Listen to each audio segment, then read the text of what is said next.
Hello friends. आज समाज में जिस तरह से अपराध बढ़ रहा है, विशेषकर बच्चों के साथ और उन बच्चों के साथ भी सेक्सुअल अब्यूज, इनसे बचने के लिए समाज में जो ज़रूरी कदम है उसको उठाना बहुत ही सख्त ज़रूरत है। जिसमें से आज मैं एक वीडियो लेके आया हूँ कि चाइल्ड सेक्सुअल अब्यूज क्या है, कैसे होता है, कैसे पहचाना जा सकता है, और विशेष करके उनके पेरेंट्स और टीचर, क्योंकि बच्चा वहीं पे सबसे ज़्यादा समय देता है, इनका क्या उसमें कंट्रीब्यूशन हो सकता है इस चाइल्ड सेक्सुअल अब्यूज को रोकने के लिए। तो दोस्तों, सबसे पहले अगर हम बात करते हैं चाइल्ड चाइल्ड चाइल्ड, तो चाइल्ड होता क्या है? बच्चा कौन है? दिल तो बच्चा है, लेकिन बच्चा जो है कोई भी जो 18 साल से कम उम्र का है वह क्या है? बच्चा है, जो जुवेनाइल जस्टिस एक्ट में डिफाइन किया गया है। तो जो भी 18 साल से कम उम्र का है वह बच्चा है। अब यूनाइटेड नेशन ने कुछ बच्चों के लिए अधिकार दिए हैं, जिन बच्चों के अधिकारों में से 4 ग्रुप ऑफ अधिकार है, ग्रुप ऑफ राइट्स है, जिसमें सर्वाइवल का अधिकार। सर्वाइवल का अधिकार फ्रेंड्स ये है कि अगर बच्चा जो है गर्भ धारण कर लेता है तो उसको पैदा होने का अधिकार है। अगर वो पैदा होता है तो उसको लाड प्यार और रोटी कपड़ा मकान मतलब शेल्टर, भोजन इत्यादि का अधिकार है। इसी तरीके से डेवलपमेंट का अधिकार। डेवलपमेंट का अधिकार दोस्तों ये सब शिक्षा का अधिकार, स्वास्थ्य का अधिकार, पोषण का अधिकार, ये सभी जो है डेवलपमेंट राइट में आता है। इसी तरीके से प्रोटेक्शन का अधिकार, सुरक्षा का अधिकार। सुरक्षा के अधिकार में दोस्तों आपको जैसे मालूम है कि बाल चाइल्ड लेबर है, चाइल्ड सेक्सुअल, ये सब जो है इसी में आएगा। हम प्रोटेक्शन के अधिकार पे थोड़ा और डिटेल में बात करेंगे, क्योंकि आज जो हम चाइल्ड सेक्सुअल अब्यूज पे बात कर रहे हैं तो वह जो है इसी के अंदर आता है। इसके अलावा पार्टिसिपेशन का अधिकार।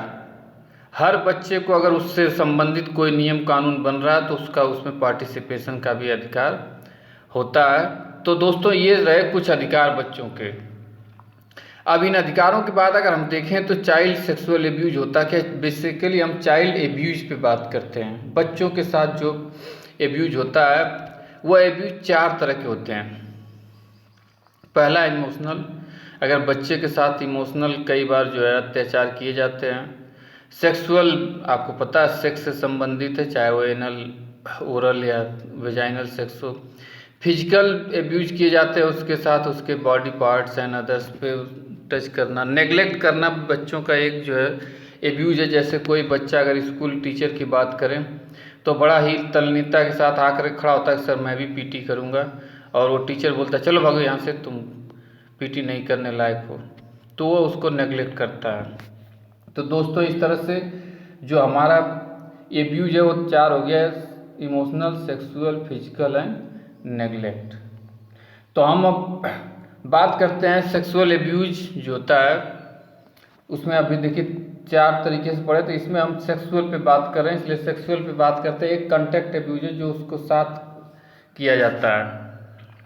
मैंने इसलिए इसको जोड़ दिया क्योंकि आजकल जो नॉन कॉन्टैक्ट एब्यूज भी काफ़ी बढ़ रहे हैं। जैसे बच्चों को पॉर्न वीडियो दिखाना या बच्चों को पॉर्न वीडियो बनाना, इस तरह की चीज़ें हो रही हैं आजकल। एक देखिए इसमें मैंने पॉइंट दिया हुआ है online abuse.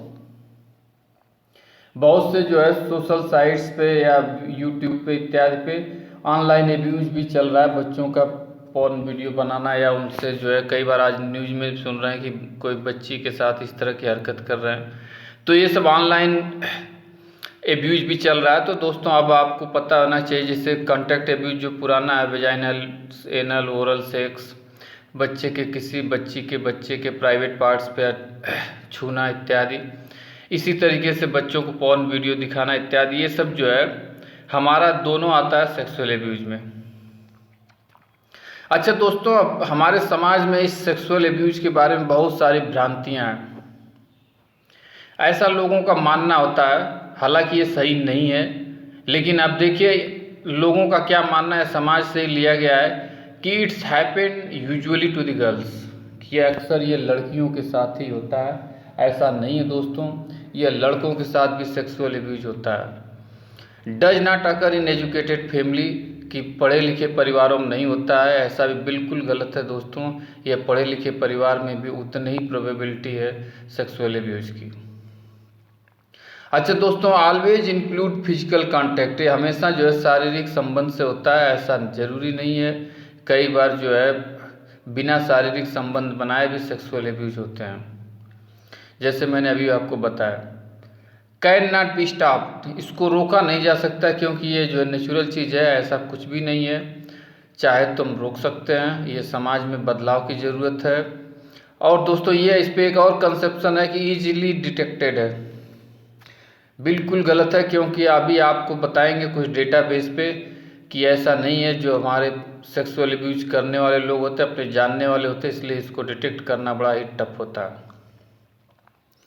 Do occur with girls wearing revealing dresses, मतलब उन लड़कियों के साथ होता है जो बहुत ही रिवीलिंग ड्रेसेस पहनती हैं, शॉर्ट्स कपड़े पहनती हैं या बहुत ही टाइट कपड़े पहनती हैं। ऐसे दोस्तों ऐसा नहीं है। आज भी जो है अगर आप डेटाबेस देखेंगे तो आज भी उन लड़कियों के साथ ज़्यादा रेप होता है जो पूरी तरह से पहनती है। आज भी आप उन क्षेत्रों में भी जाके देख सकते हैं जहाँ पे सबसे ज़्यादा कपड़े पहनने का रिवाज है, वहीं पे जो है रेप ज़्यादा होता है।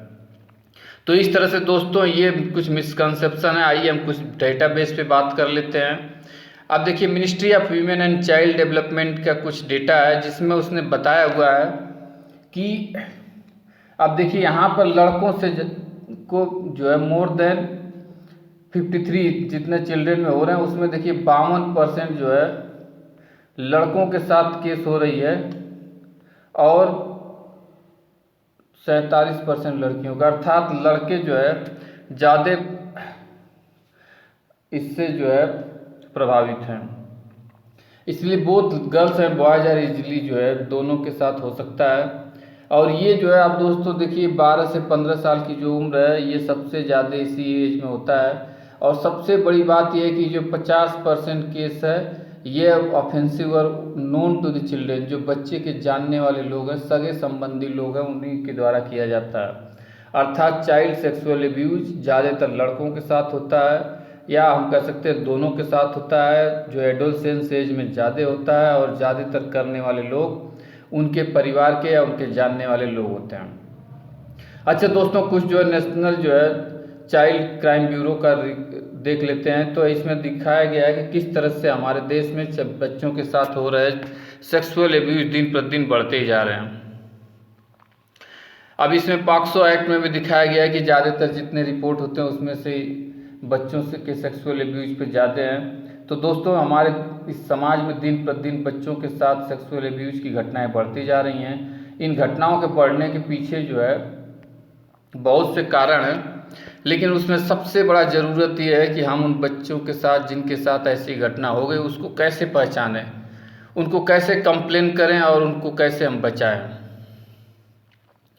ये सबके लिए जिम्मेदारी है। ये आम आदमी भी हो सकता है, बेसिकली सभी लोग, कोई न कोई पेरेंट्स है, टीचर्स के लिए भी स्पेशल है, क्योंकि एक बच्चा जो है घर के बाद सबसे ज़्यादा समय वो कहाँ पे स्कूल में बिताता है। इसलिए पेरेंट्स, टीचर, गार्जियंस के लिए बहुत ज़रूरी है जानना कि क्या सिम्टम हो सकते हैं, कैसे बच्चे को हम पहचान सकते हैं कि उसके साथ कोई अब्यूज हुआ है। सबसे पहला सिम्टम है कि अगर किसी बच्चे के प्राइवेट पार्ट्स में कहीं घाव दिख रही है, जैसे उसके गाल पे या गर्दन के नीचे, अगर पेरेंट्स हैं तो उसको नहवाते धुलाते में दिख रहा है कि उनके जो है किसी पैर के नीचे, ऊपर या उसके ब्रेस्ट पे, चेस्ट पे इत्यादि पे कहीं पे घाव है, तो इस पे उस पे क्या करना चाहिए, कुछ डिटेक्शन के लिए करना चाहिए कि ऐसा क्यों हुआ, क्या कैसे हुआ। तो ये पहला सिम्टम हो गया। दूसरा है, क्योंकि पहले वाले सिम्टम में ज़्यादा जल्दी नहीं पकड़ में आता है अनटिल अनलेस उसकी मदर हो। दूसरा है बच्चे को चलने में परेशानी हो, बच्चा पैर फैला के चलने लगता है। ऐसे केस में अगर बच्चा पैर फैला के चलता है या धीरे धीरे चलने लगता है तो उस पर आप डिटेक्ट कर सकते हैं। हालांकि दोस्तों लड़कियों के साथ माहवारी में भी ऐसा होता है, लेकिन अगर लड़का करता है तो उसको थोड़ा सा हम ज़्यादा शक कर सकते हैं। लड़की में भी पूछताछ कर सकते हैं, एटलीस्ट जो है माँ इस पर तो कर ही सकती है। बच्चा जो है अच्छे से सो नहीं पाता है, इस तरह की अगर कहीं पे भी सिम्टम आता है तो वह क्या है, इस चाइल्ड सेक्सुअल एब्यूज से रिलेटेड हो सकता है। अच्छा, अभी बच्चा जो अच्छे से स्कूल आता था, रेगुलर आता था, और एकाएक जो है उसकी पुअर अटेंडेंस हो गई, तो ये स्कूल के लिए है कि वो उस पर भी शक कर सकते हैं, उसको पता लगा सकते हैं। किसी बच्चे में एकाएक उसके व्यवहार में बहुत ज़्यादा परिवर्तन आ जाए, अब ये देखिए, जब परिवर्तन आ जाएगा, बच्चा जो है बहुत ही शांत स्वभाव का था, आजकल बड़ा एग्रेसिव हो गया, या बहुत ही एग्रेसिव स्वभाव का था, बहुत ही शांत हो गया है। तो इस तरह का अगर कहीं पे बच्चे में दिखता है तो आप उसका, ऐसा नहीं कि सिर्फ इसी के कारण हो सकता है, किसी अन्य कारण से हो सकता है, लेकिन आप उस पर जो है जानकारी प्राप्त करना जरूरी है, क्योंकि इससे हम पता कर सकते हैं। इसी तरीके से बच्चे को जो है रिग्रेसिव बिहेवियर आ रहा है, जैसे वो बच्चा बेड पे सुसु कर दे रहा है, तो ऐसे केस में अगर बच्चा, जनरली हमने बताया कि ये 10 साल 12 साल के लोगों के साथ होता है, तो क्योंकि इस उम्र में बच्चे जो बेड पे सुसु नहीं करते, तो अगर वो कर दे रहा है एकाएक, हो सकता है मेडिकल इशू भी हो, लेकिन अगर ऐसा हो रहा है तो आप उससे पूछताछ करके पता कर सकते हैं कहीं उसके साथ कोई सेक्सुअल एब्यूज तो नहीं हो रहा है। इसके साथ दोस्तों, बच्चा अगर किसी को बहुत ही एकाएक जो है डिसलाइक करने लगे, नापसंद करने लगे, क्योंकि हमने पहले ही बताया था ये परिवार में भी हो सकता है, और परिवार के लोग होते हैं, इसलिए परिवार से ही किसी आदमी से दूर भागने लगे, तो उसमें आपको इस जानकारी प्राप्त करनी चाहिए कि आखिर क्या रीज़न है।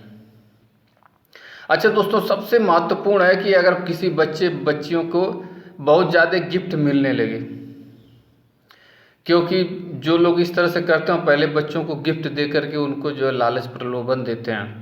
तो अगर किसी बच्चे को बार बार गिफ्ट मिल रहा है और कहीं एक ही जगह से मिल रहा है, तो आप इस पे जो है जानकारी प्राप्त करिए और बच्चे को और उस व्यक्ति के व्यवहार को थोड़ा सा ऑब्जर्व करिए। अच्छा, अगला है कि बच्चा जो है बार बार शीशा देखता हो, ऐनक देखता हो, ऐसा एडोलसेंस एज में भी होता है, लेकिन अगर बच्चा एकाएक दिख रहा है, क्योंकि अक्सर जो है सेक्सुअल एब्यूज करने वाले लोग बच्चे की बहुत तारीफ करते हैं, इसलिए ऐसा भी हो सकता है कि बच्चे को लग रहा है क्या मैं इतना सही में सुंदर हूँ। तो ये अगर वो ऐसा कर रहा है तो उस पर भी आप थोड़ा जानकारी प्राप्त करने की कोशिश करिए, हो सकता है कि इस तरह की समस्या हो।